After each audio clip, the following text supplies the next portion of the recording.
everybody, welcome to another episode of Level of the Least. Now today you've probably realized something is different. Today I've got Rick here on the show and Levi's not here because this is a live chat, well not live but a casual chat. It was going to be live but it worked out to be a bit too hard. Casual chat about our passion, why we want to do this video, and of course to find out more, and hopefully for anyone who's watching, the passion will rub off. You know the goodness behind this project and these guys behind the amazing game Chronicles of Drunagor, and then you dive a little bit deeper. Yamozia Ares Azavun Achsal Hazek Oji Utlara Saneb Ahanazek Od Otrat Yo Sotron Sodie Wadum Odnumo Iamodzia Ahes Abba Hassan. The world has changed. The undead king has fallen. What you thought as the root of evil was but the herald of the apocalypse. Are you ready?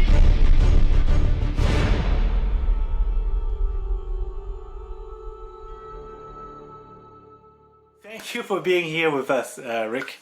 Well, you know what? We thank you for all the support, for the opportunity to chat with the community, let them know a little bit more about myself, the team, and CGS, and what we're all about. So thank you. All right, now thank you for taking time out. I know how busy life is.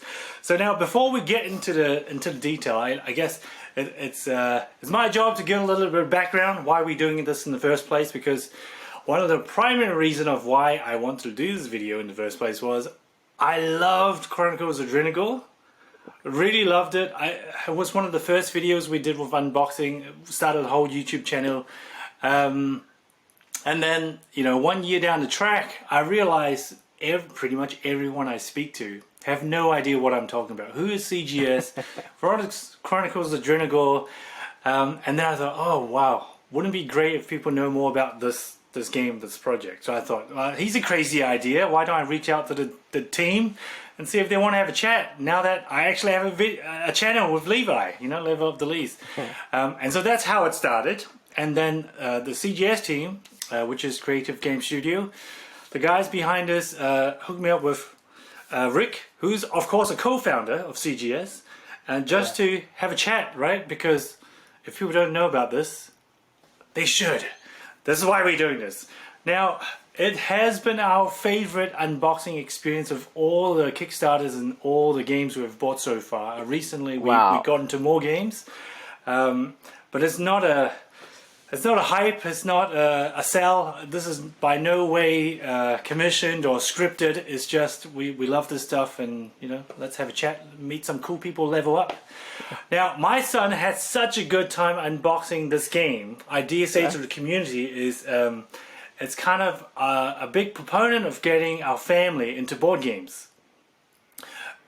And that's wonderful, because when Levi started, which is my co-host and the standard Level of the Least, he's 6. He just turned 6. So for a 5-year-old to get into a hobby that, you know, dads enjoy, grown-ups enjoy, what a wonderful feeling, you know.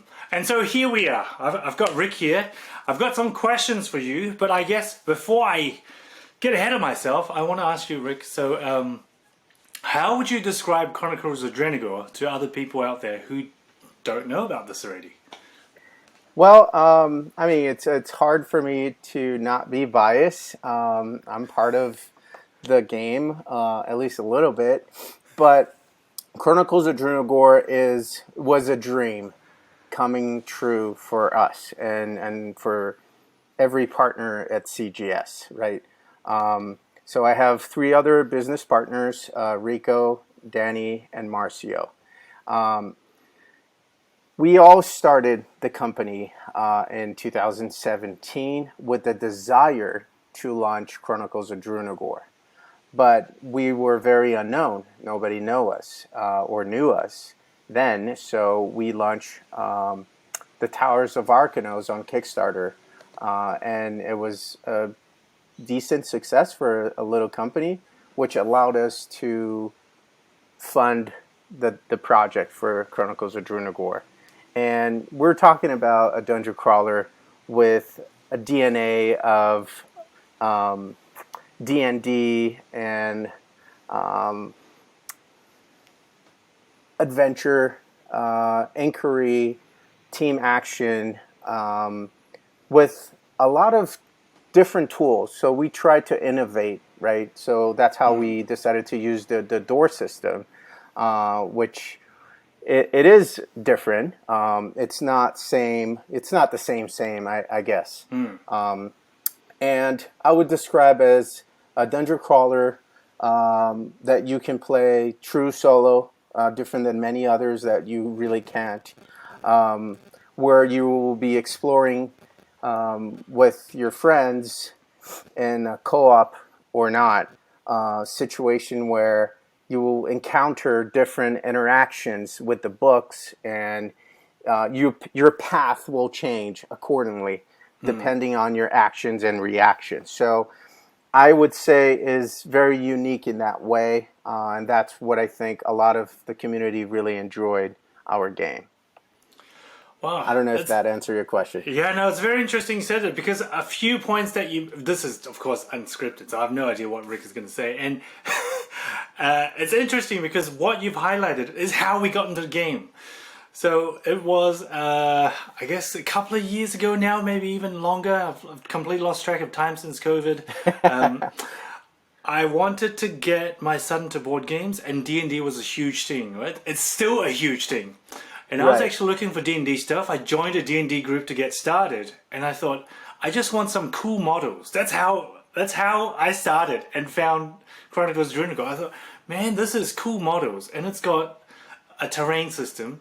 So for people who don't know it, Chronicles of Drunagor used game trays to add different depth into the playing field. So I think it's for the first time on the board game, for me, instead of just drawing a hill, is actually a hill represented by physical height difference.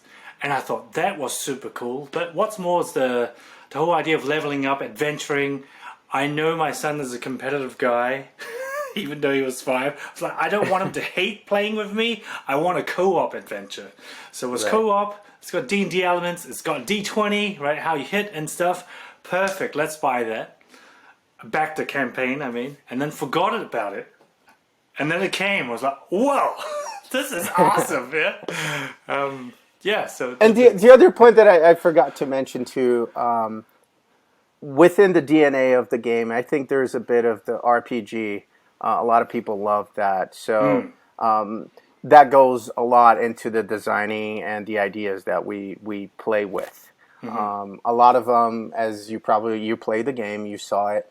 A lot of the time that we design, that we put into the design, comes back with different feedbacks from the community, and we pay super close attention to that, and we're trying every way we can to improve, and we'll get to the Apocalypse expansion and the future of the game during our conversation, hopefully, but that is, I think, the key to part of the success is listening to people like you, what your son says, what people reach out to us to help us with different ideas that they had. That is amazing. Like, so the feedback from the community is so important to us because we love to play too. So we don't want to make a game that sucks. So we want to make a game that people are actually going to enjoy and love it. Well, I think you guys done a great job. So for the people who don't know, this Chronicles of Drunagor, I think I received that pack, this gigantic, amazing box about 7 months ago. Yes, that's the one.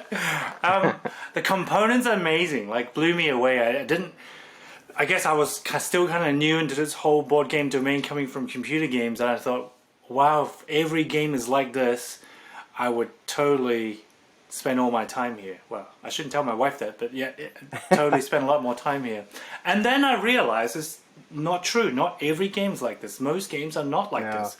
Components are a lot of, I wouldn't say subpar because everyone's good at something else, but I thought the innovation here is really something else. I mean, I've played games I've started when I was 5, so yeah, many years. But actually, it's not about me. I want to ask you guys about your story. So you did mention you started the company 2017. Correct. So hasn't been that long. Yeah. Yep. Yes. No, it wasn't that. No, it wasn't that long. It was a dream. We all pitch in a little bit. At the time, I was going to school in Bozeman, Montana.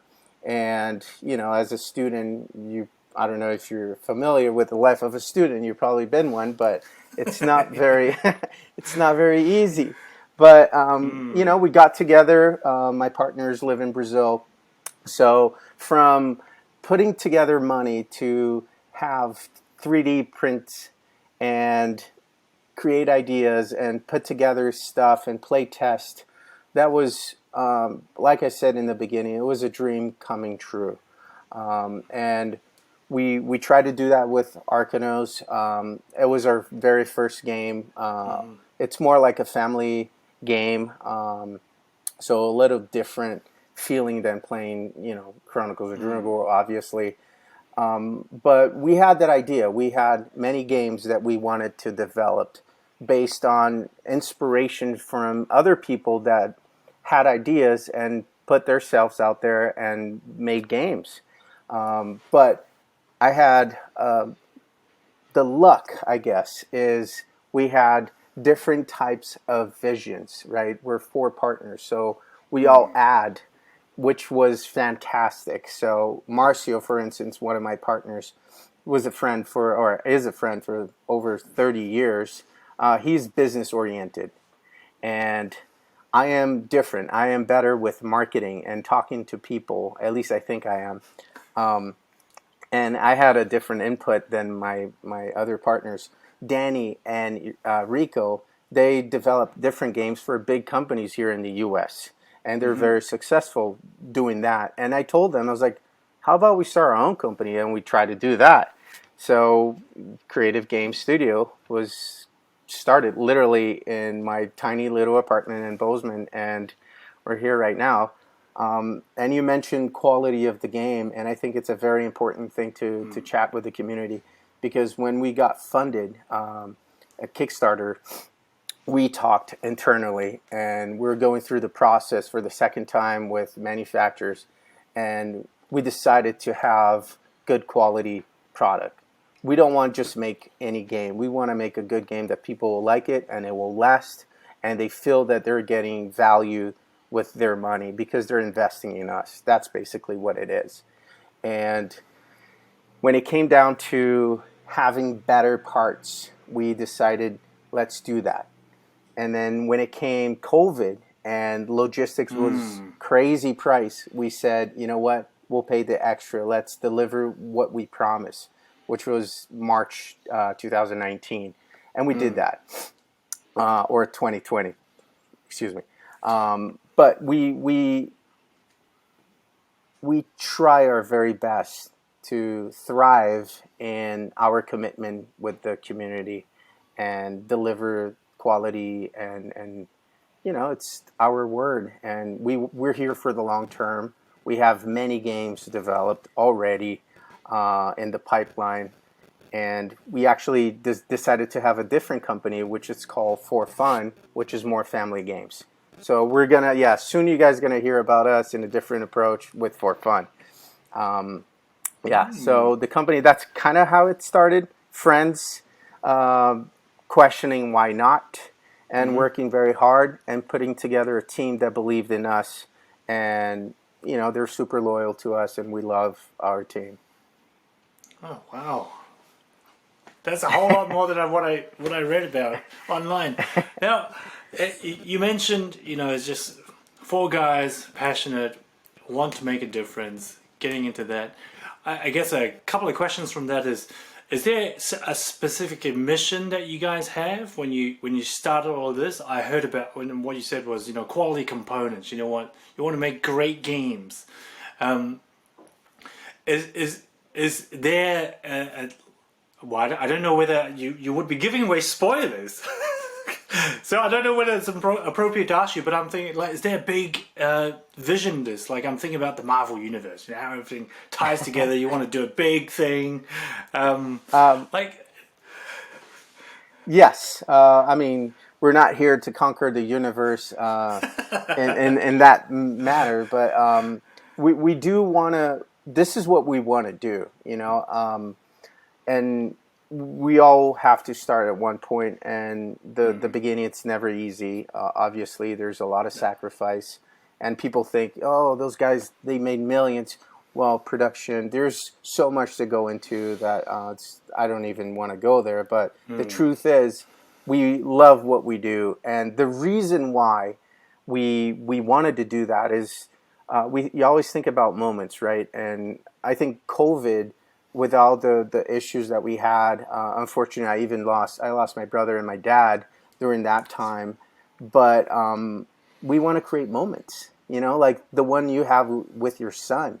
That's unique, having friends over, and that's kind of what this whole thing is about. We want people to feel like they're spending their time, quality time with loved ones, and having a good time. And if we can create that tool, because it's a tool, it's if you think about it, it's just a box and plastic.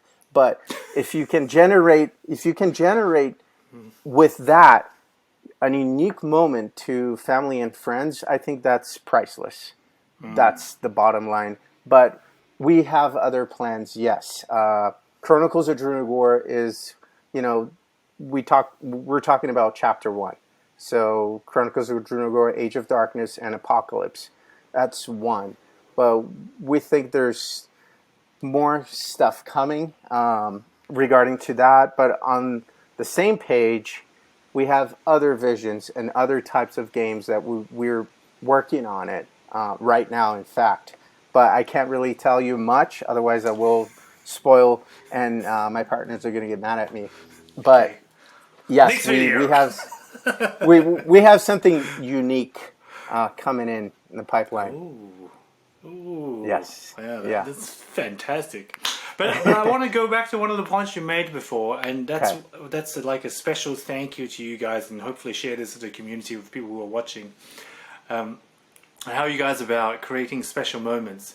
And that moment when we opened the Chronicles of Drunagor Kickstarter for the first time, and reading that letter you had for us was a moment that I haven't forgotten yet.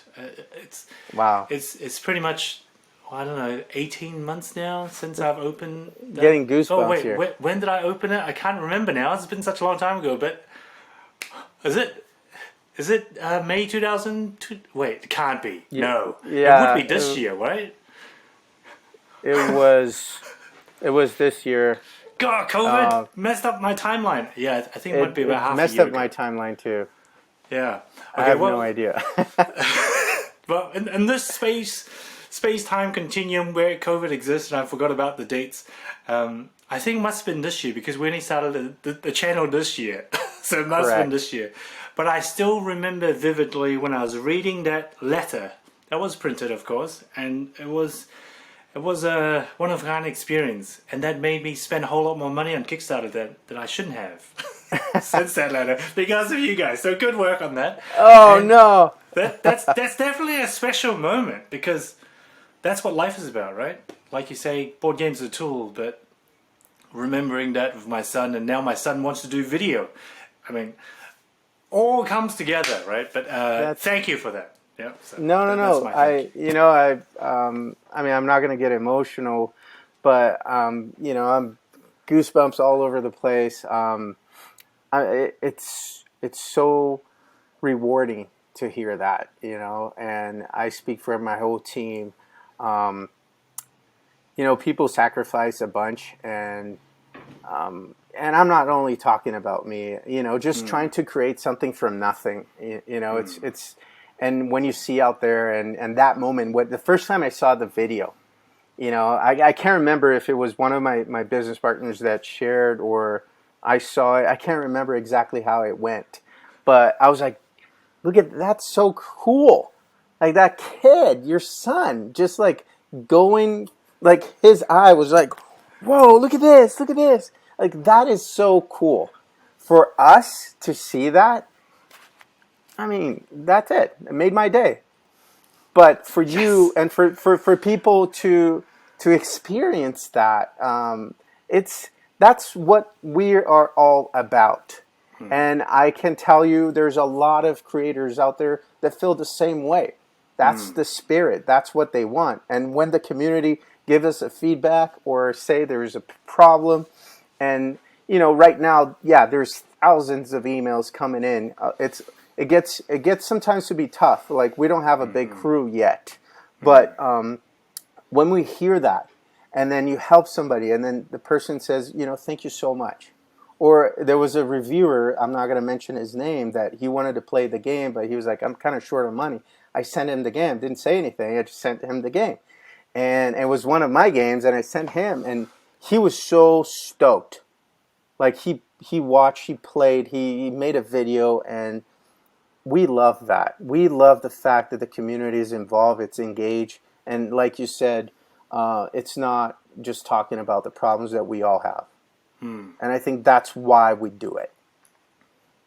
Can I tell you that I don't have enough money, so that next time you can send me a game to review.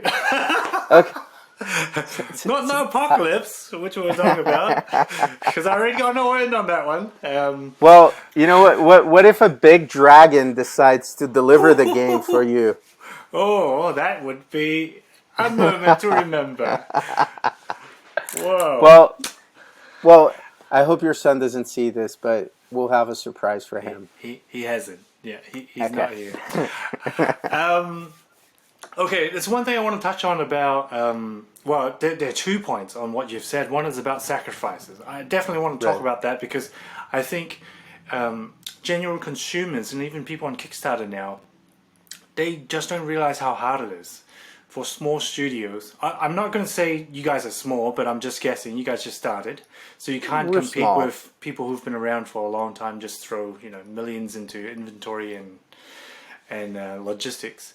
Like, I don't want to spend too much time on it, but I do want to highlight that when you said during the beginning of COVID, or even now, right, the logistics skyrocketed, and for you guys to not put that financial burden on the fans speaks volumes to me anyway. That's why I'm such a big fan, because I mean, I'm not an expert, but I know certain areas have not just 3 times, but in some cases even 10 times the cost. Containers, shipping, delays, power outage in China, a lot of those things happen, right? Production is going up, raw material. It is, we're going through a very unique time in our lifetime, I guess, for many reasons. And the cost of production and logistics is a big deal in our industry and many other industries. And that is a fact. And how to go about that is, it's such a fine line, because at the same time, you can't just ignore the fact that this is a company and, we have duties and responsibilities and employees with families and stuff like that. But at the same time, we need to kind of meet in between with our customers and our backers. And I think the best way to go about that is clear communication and transparency. And we try to do that, with the VAT taxation in Europe. That was a big deal. And we try our very best. And I was communicating with the community and trying to explain the best way how to go about that. So I think people are very realistic, if you explain, people are not dumb. Everybody's very intelligent, especially if they're putting their money ahead of time. But I know you didn't want to spend a lot of time, but it's an important, very important thing to talk about nowadays.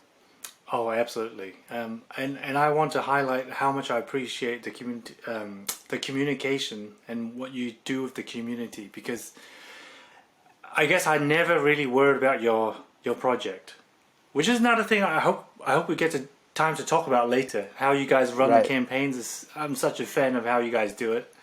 Now you you. guys know why I really wanted this video. It's like a fanfare. But it's really great. And I wish people would do it the same way as you. So yeah, thank you for that. I do want to Thank touch you. on it. Again, we're still just learning. You know, I like to say that every time I talk to people in the community and other channels and my partners even. I never did this before. You know, this is my first time or second project. So it's a learning process, and I'm just trying to put myself in your shoes as a Becker. So and just being honest, and I think that's the main thing. Just start with that, but I appreciate your compliment. No, it's appreciation from this side as well. Thank you. Even if us as consumers want to spend money and you know have a better quality time with our family and downtime, it's not easy. There's so much I was going to say crap out there. Well, actually it's true, yeah. It is And true. inferior products, especially in comparison. But anyway, I didn't schedule a time with you just to vent and whine about the situation. I want to talk about what you guys are doing. So one thing I do want to highlight is I love how you guys are listening to the community. And the reason for me, my personal story, I would like to share that first, and I would love to hear what you also have heard or things you're able to share, what you guys are listening. So my personal example is, I remember I played the game for the first time.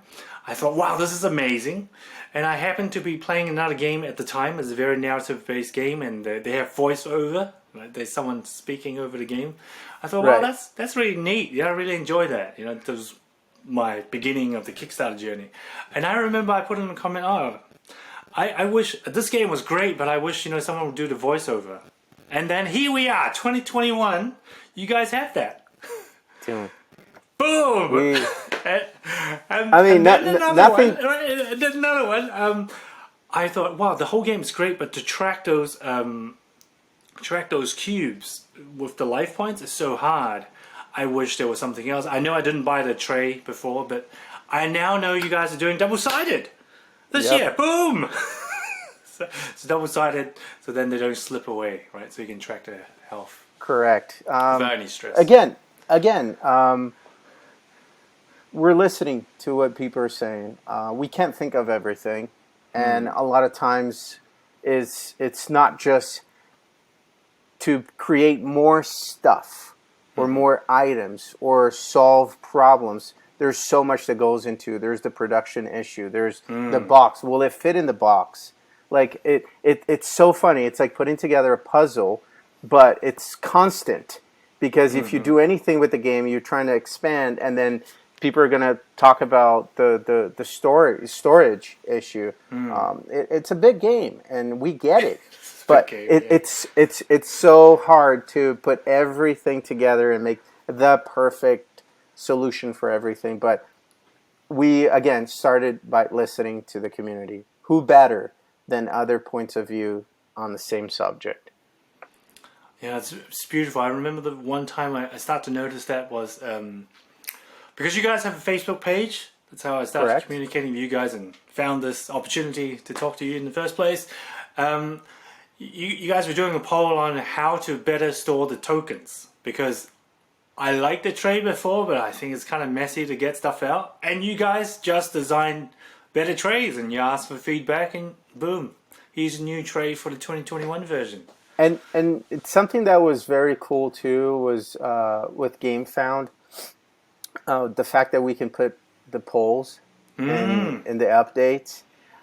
We got so much feedback from that, and we were able to gauge what we should do and what people will be happier with. Again, we can't make everybody happy, but we can try. Yeah. Well, here's a question for you. One I don't actually understand is, Okay. in your opinion, why don't you think more companies and more game makers do this? Why don't they listen? Why do they do such a poor job with running some campaigns, of course, but not really listening to feedback? That's a tough question. It's hard to understand a different approach when you don't understand the issue that they have with what they're doing, right? But I do understand that when you create something and you think the idea is great, it's very hard to listen to somebody else telling you, I don't think that's a great idea. So I think there is that pride, that goes into, for instance, Danny and Rico, they designed the games. They were the game designers. And Marcio and I, we give input here and there. But a lot of times when a discussion is going on between the four of us, and I see with them, kind of like, I don't know, like, I think my idea is better. So maybe that's why. I don't know. I don't know. Yeah.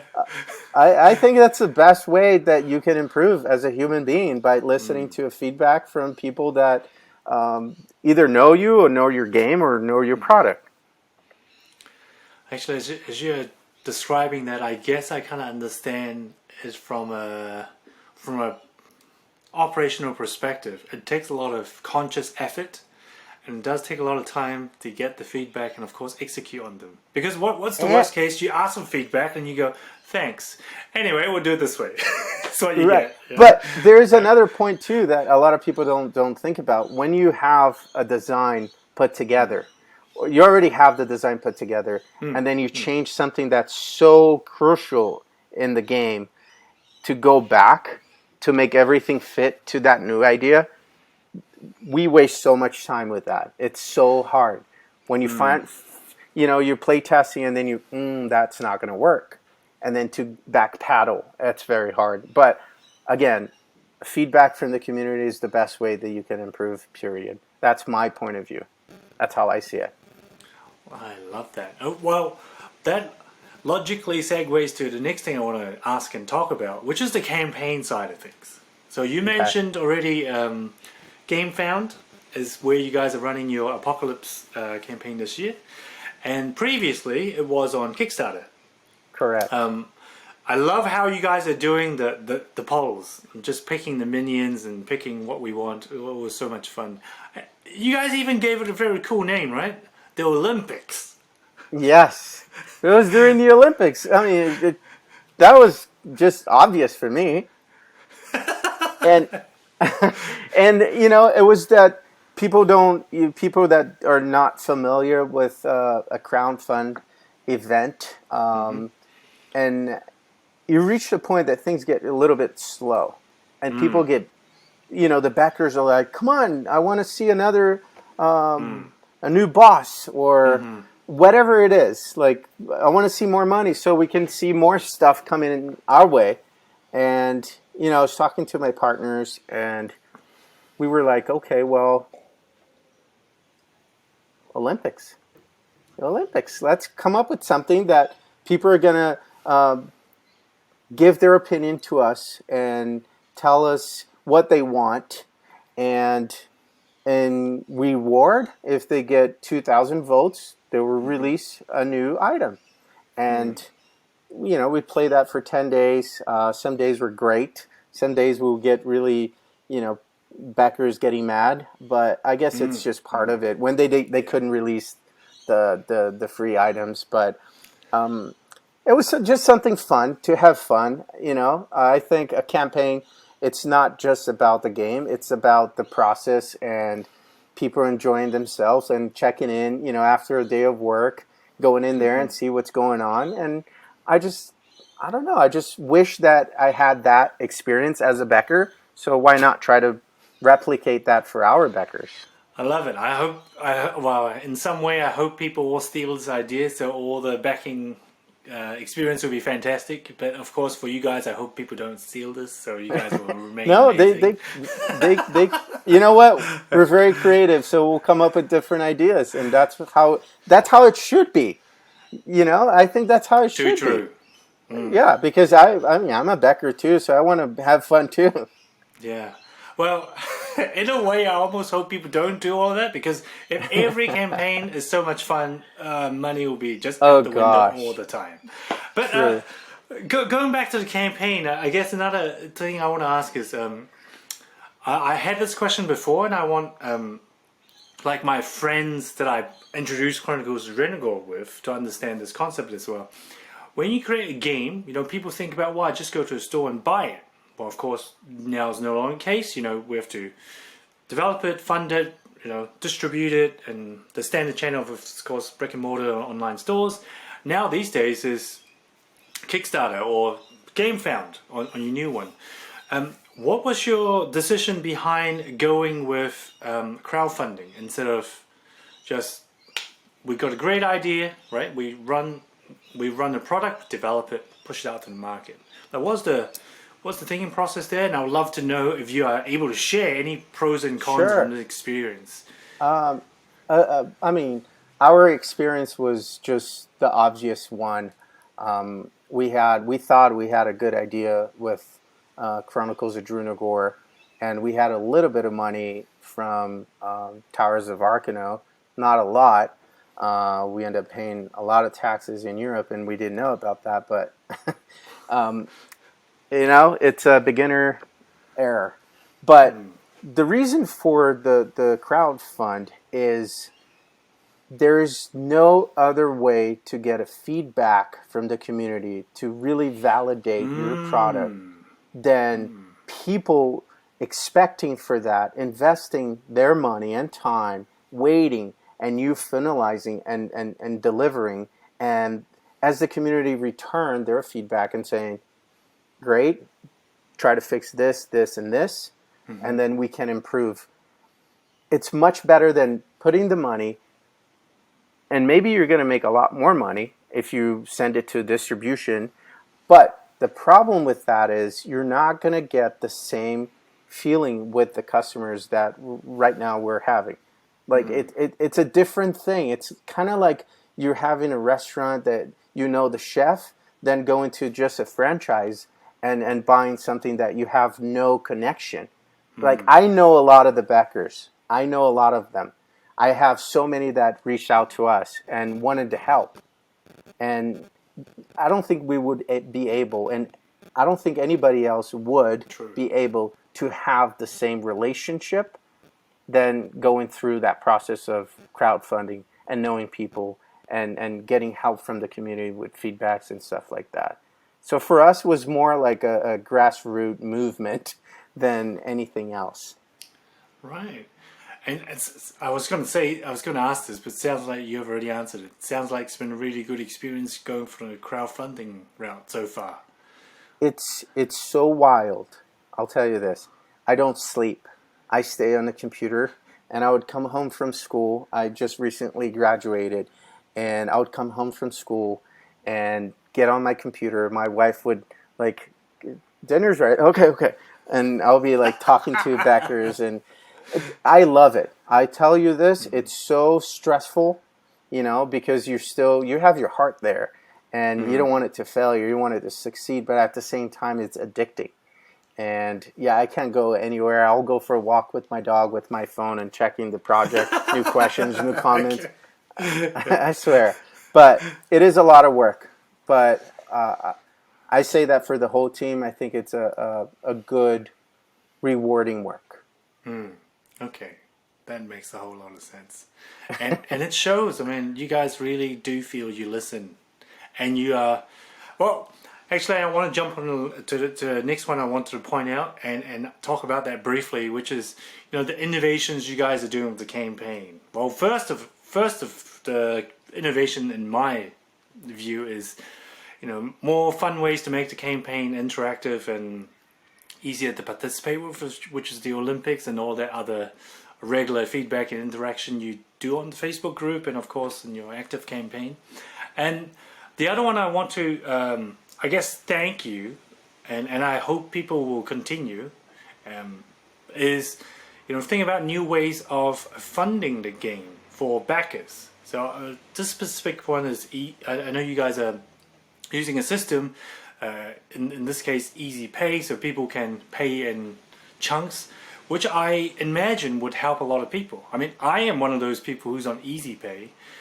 Sure, you guys are trying something new. I mean, as a developer background, I know when you implement something new, there's a lot of risk and it's a lot of hard work that you need to get through. But the idea of knowing this challenge in the community with backing these big games, delivering it to them is, well, you got to pay me because I got to meet bottom line, so I can't really discount it. But you guys are having a creative solution for that. Thank you, and I hope more people do that. Thank you. Now then, my question on that is, that was all my own head, right? I'm just guessing this. So I'm going to ask you now, Okay. like from a CGS perspective, what made you really go and do this thing that I haven't seen before, which is, EzPay? Being able to schedule your payment for a crowd-funded project, right? Because crowd-funded projects, for people who don't know, is not a shop, so to speak. You're backing a project that you love. Hopefully, you get something out of it. What made you guys go down that route? Because I can already, just thinking about it, know how stressful it would be. So what happened? I mean, we love challenges, and Marcio, the business person of CGS, he was the one that says, I think we can do it. So we had the idea, right? And we thought people are not going to like it, and how are we going to go about that? Oh, let's have a poll. And people were like, yes, let's go. I would love that. And we thought about, people are going to think that we're trying to just collect money from people that can't pay for it. And the idea was completely different. The idea was, we're not increasing the price. We're not adding interest or anything. We're not trying to make more money. But those people that could pay the X amount of money that they're spending, but they're going to pay in monthly payments. So for them, it will be easier. I would like that. Why not try that? And for a long time, we're trying to figure it out how we're going to make that happen. GameFound mentioned like we can't support that in our system. So again, it's an innovation that comes with the price, and the price is not everything is going to go as smooth because there's no system there. We're trying to open a road through a forest, basically. And you got to crack some eggs to make an omelet sometimes, or every time. But the process is not as easy, right? So you as an EzPayer or EzPay backer, right now during the pledge management or pledge manager, you can't really see what's going on, right? So your account is kind of like on hold because the platform for GameFound doesn't allow you to see the same way. So that's the downside. There's some downsides, but we're trying to communicate as much as we can. And the easiest way as we can is everybody's going to have enough time to finish their pledge. Things are going to be fine in the end. You're going to get your free gifts, but it takes some time. The reason why we wanted to make things a little bit easier for those that thought the easy payment was the best route. We just wanted to have another option out there. And we'd love to be the first of trying to do something. And the EzPay was just one other way to put our name CGS on it. Because, again, we're here because we want to do great things. Not only for the moments that we talked about, but for your pockets too. So, yeah, I think it's an important point. When I went through the EzPay process of of course adding to the confidence of what you guys were doing, for me personally was when I realized you guys offer EzPay, but in fact you didn't charge anything extra. So to me, I mean, working in the real world, we know nothing's for free. If CGS is going through this, let's call it, even if you bought a service, you guys will have to pay the cost, and you're not letting the backers pay for that. That speaks volumes to me. I don't know if other people realize that, but the amount of hours you guys have to put in to make that work, and the infrastructure cost is nothing's for free. It's a big chunk, I'm guessing, right? And you guys are still making that happen. That's I just wish people would know more about it. Yeah. You know, it's again, it's the compromise that we're trying to find, right? It's again meeting the Becker halfway, and yes, there is a cost, but since we want to have that kind of process throughout our next campaigns, why not develop that, show that works, and try to improve? And that's all it is. Our team, again, you know, I don't see people as my employees or the company's employees. Like, they're family, and they sacrifice too, you know, like they stay the extra hour to make something happen, and it's so rewarding to have that kind of commitment, not only from backers like yourself or other backers that, you know, really devoted their time to improve something for us or to give us an idea. So I think it's just a way to say thank you for being that with us. It's not for us, it's with us. And for me and for my business partners, this is the best way to establish yourself as a different kind of business.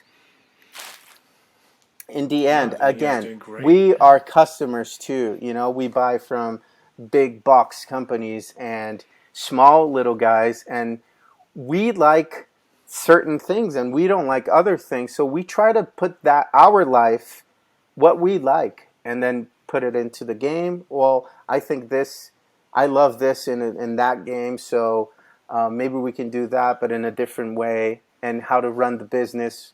You know, it's just honesty and transparency and just trying to do our very best. We're going to make mistakes, but why not try it? Yeah. No, from my perspective, this is going to sound super biased to the people who's watching this who doesn't know we have never really talked before. We never did. This whole thing. Like, for me, I check my email on these GameFound stuff probably like once a week or something like that. And I don't feel like I'm missing out on info because you guys have the sticky at the top. How to describe it with our computer screen now. Maybe I'll put something when I actually cut the video. Like it's quite clear what's happening with EzPay, you know, what's going on. But I noticed, I just had a quick scan last night because, you know I'm talking to you, so I just want to get an update. And I saw, you know, still a lot of people asking about that.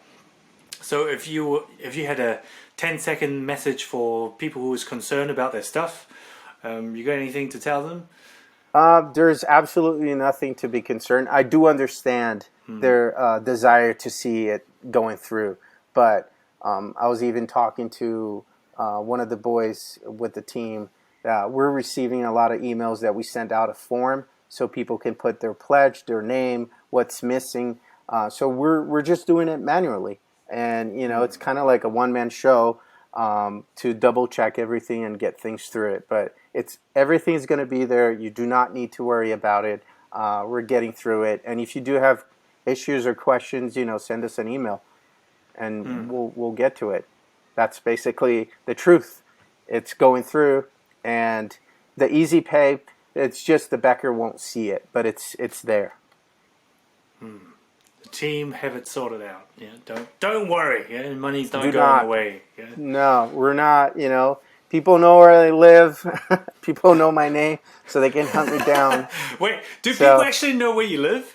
Have you published it anywhere?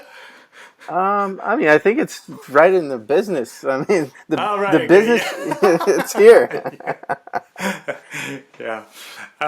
Okay, well, there you go. All right, now moving away from this EzPay, I guess I want to highlight that because I think it's an important piece of information people to understand. Well, at least thinking the same way that I was thinking about. You guys are taking a lot of risk by doing a lot of things differently. And you guys are fronting up the cost, so to speak, you know, PR, work, money, and all of that. I just wish people know about it. That's why I want to ask these questions. I appreciate the question because I think it's a very valid one, especially nowadays. Not a lot of people would would do that, and we know that, and that's kind of why we wanted to do that. The community is very honest too, so people are on it. You know, it's rewarding to have the connection with the community. Well, it's the best time to get raving fans is when there's struggles and you deliver, right? True. Okay, now talking about the campaign now. Now, for people who don't know, right, Chronicles of Drunagor is the big box that Rick had next to him. So that's the core box. There are expansions that was released in the original campaign. Yes, that's the one. That is it. And now this year, there's a new campaign, Apocalypse. Now, I want to bring that up because it's still open. Like, I just checked last night, so late pledge is still open. So people can, if they're interested, they can go into the late pledge. Now, a question I want to ask about Apocalypse. Now moving to the fun stuff, right? The current fun stuff. Like, how did you conceive this idea of Apocalypse? Was it always in the plan? Or did you guys get together after the first campaign and go, we want big dragons? So the dragon, right? So I love dragons. We love dragons, and we have the dragon for the Age of Darkness, right? The undead dragon, and we really decided to do something again different, and this dragon is massive. It's big, and we decided to try to make the bosses super cool, like unique and super cool. And I love them. I mean, I had the demo box here for a little bit before I sent out to a few reviewers, and you know, I was just in love, just like a little kid playing with something new, right? So I would like just check the details, but Apocalypse, the concept of Apocalypse was already established. We knew kind of how we wanted to make an expansion for Age of Darkness, but the ideas and how to do it and what we were going to put in there, it came with some dreams. So Rico, like usually he has dreams, and he dreams with something and he writes it down, and then he presents it to Danny see if it's going to work. And not only that, but based on feedbacks from the community, that we decided to change a few things and improve a few things. But kind of that's how it goes. And we have people working with us to try to make the idea go through the process and see if it's going to fit in the design. Is that going to be too big? Is that going to be too small? Is that going to fit in this?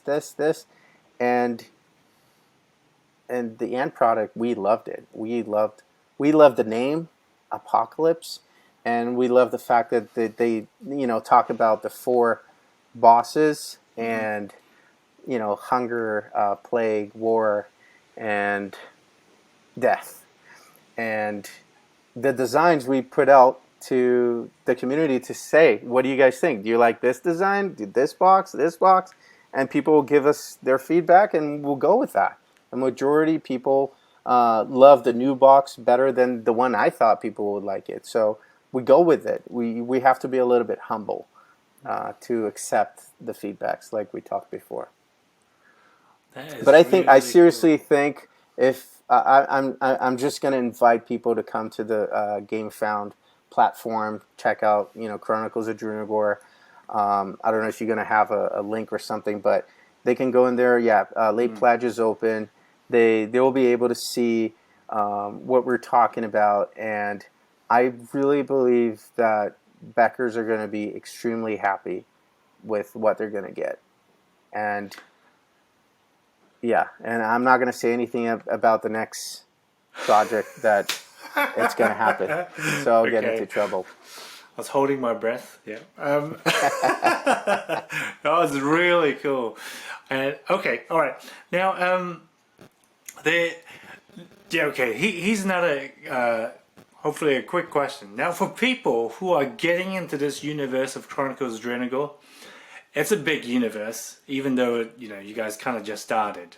I mean, so many boxes, and I guess from my perspective, then they're not just box to give you a couple of miniatures. Like there are lots of content in it, right? So when you get another box, it's hours and hours and hours and lots of things to to do. Now, for people getting in, what do you recommend besides buying everything? Because if they could, they would, but if they had to choose.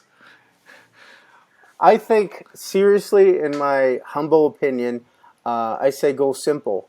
The main idea is not to people to go and buy everything, but to have a taste. The core box, I mean, we have a lot of improvements from the first one. The update version for the old backers are going to come for free. And the new Apocalypse box is a complement to that. So it's as an expansion. I would say, check it out. See if you, first of all, if you have a friend that has the game, try to check it out. Check it out, videos that people like yourself put out there, so people have an idea what this is all about. We have multiple videos, and just to have a taste. And if they think they like it, go with the core box. Or they can go with core box plus the Apocalypse. Go with that. Late pledge is going to be open for a few more months, so people have time. They don't have to rush in. It's not a sale pitch here. It's just really if they think that's something that they are going to get into, like you said you did, give it a try. They're not going to regret it.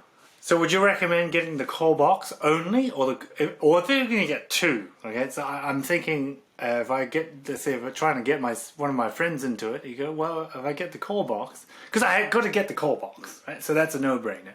After I get that, should I get the Spoils of War, not a specific expansion, or should I jump straight into Apocalypse?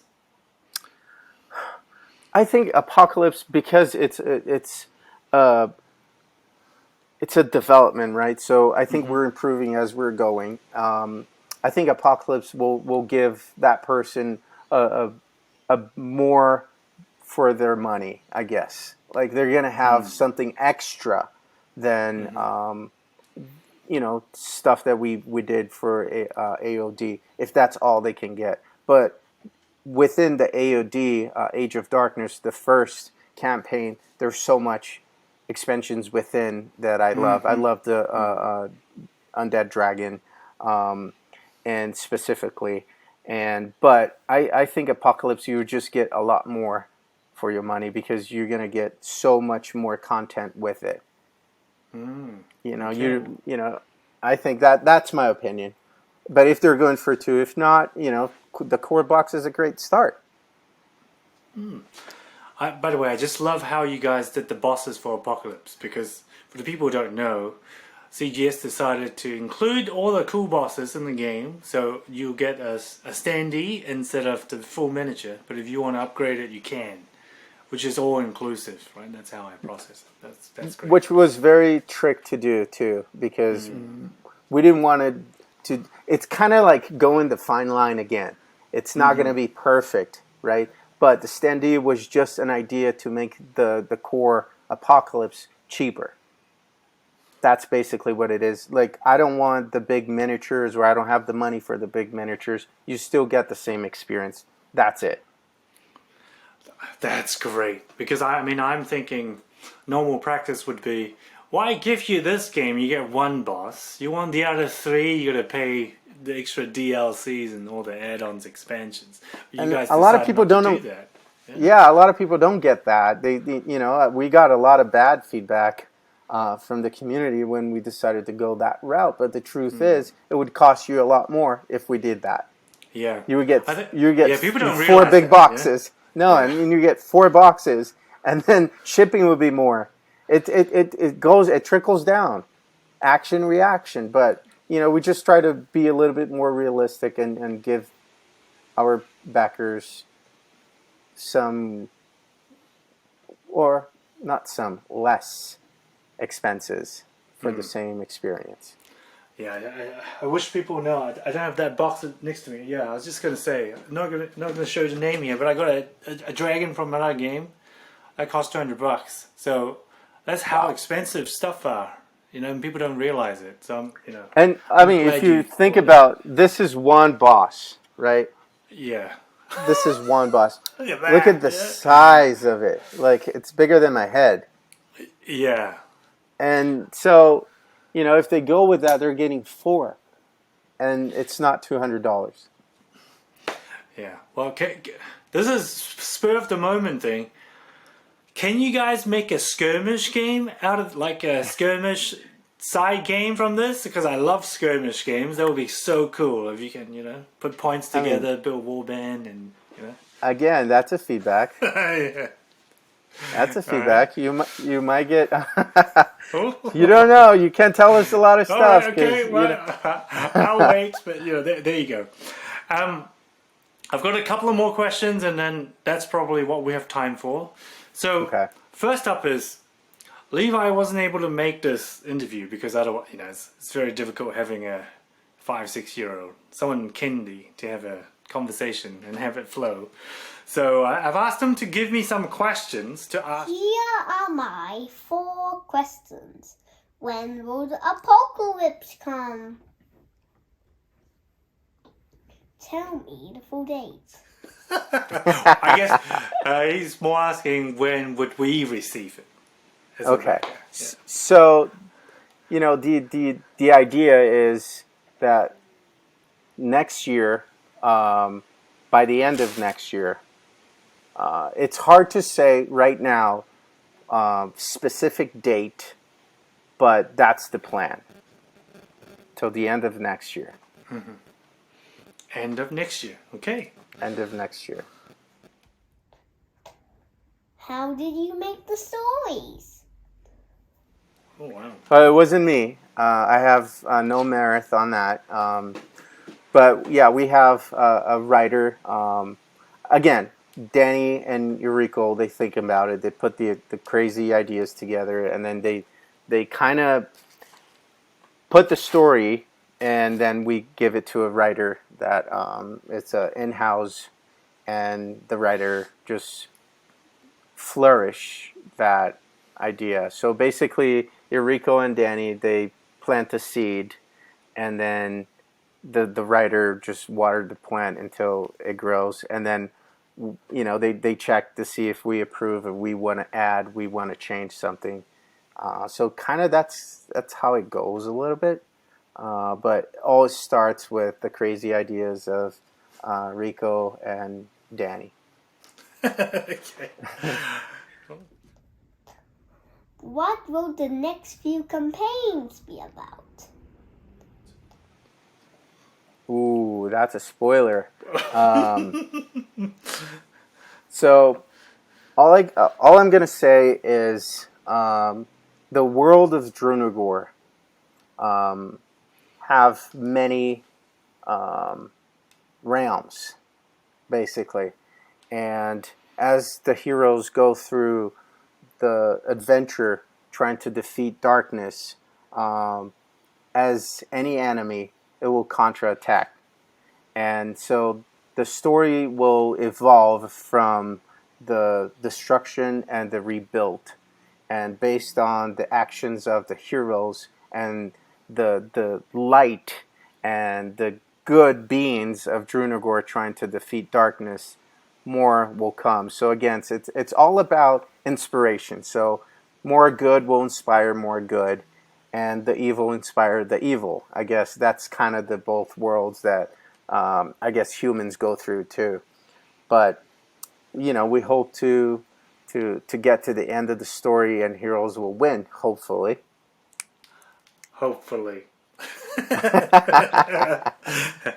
Okay, his last question is And lastly, what made you want to start Creative Game Studio?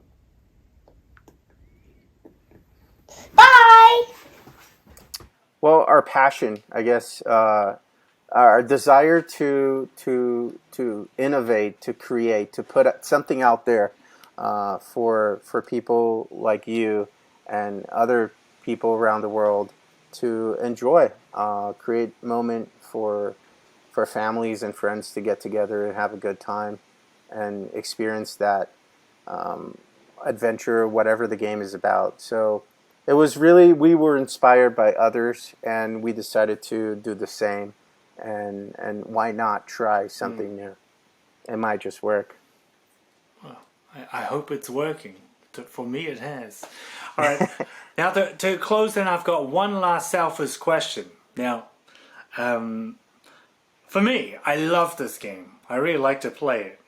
But what I don't love about it at the moment is the setup time. Ooh. Yeah, that's just me, because I don't have a lot of space and I need to put things everywhere. I can't lay it all out on the table. Do you have any tips for people like me to improve setup time, or is there something coming? I mean, when we put the idea to paper and we try to create something, the more complex something is, there's the downside of pieces and time, like you're saying. And it's something that we're extremely aware, and we, from now on, from 2020 on, we decided to try to come up with different solutions for that. So storage is one of them. My best advice, it would be have a place for the game, because it is massive. But we know that's not very realistic. But the truth is, this is, again, has a DNA of RPG. And if you think about RPG, how long it can be, and the game is not that, it's not that much. But I think where we need to improve for the next, or for the future projects, is better technology, better design to just unfold, certain things unfold. We have that idea already, and we're playing with it. So it's one of the, I would say, the challenges for a big game like this, for a dungeon crawler, is space and setup time. But yeah, we hear not only you, but so many other people in the community that say the same thing. But I guess it's just the nature of the beast. But Okay, thank you. We are aware, and the wheels are spinning to solve that for the future games.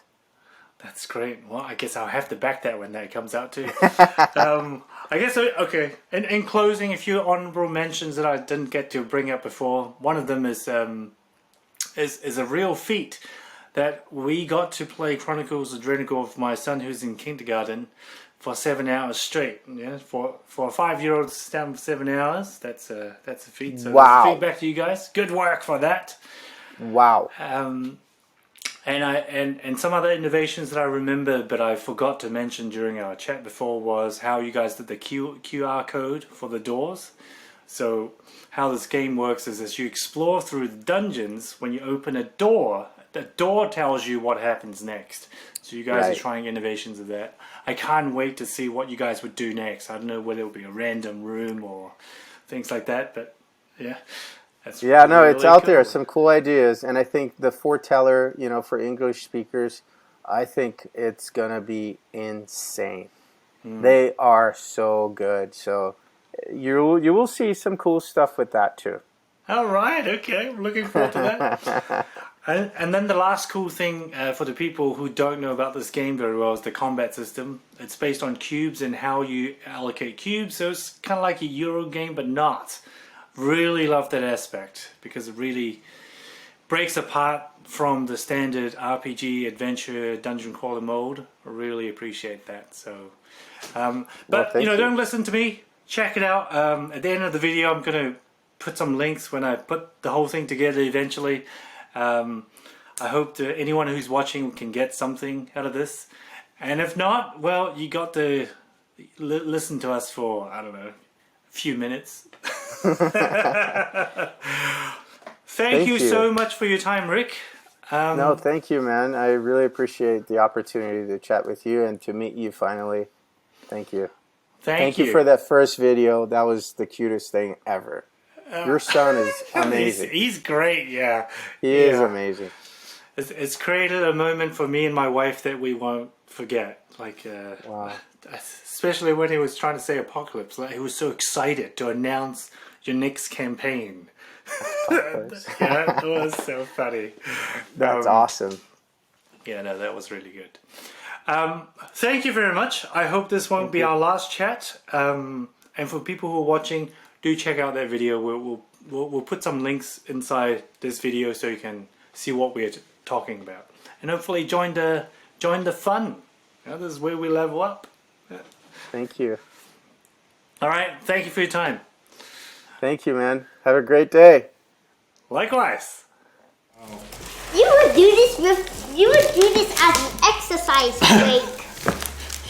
So those were the door cards.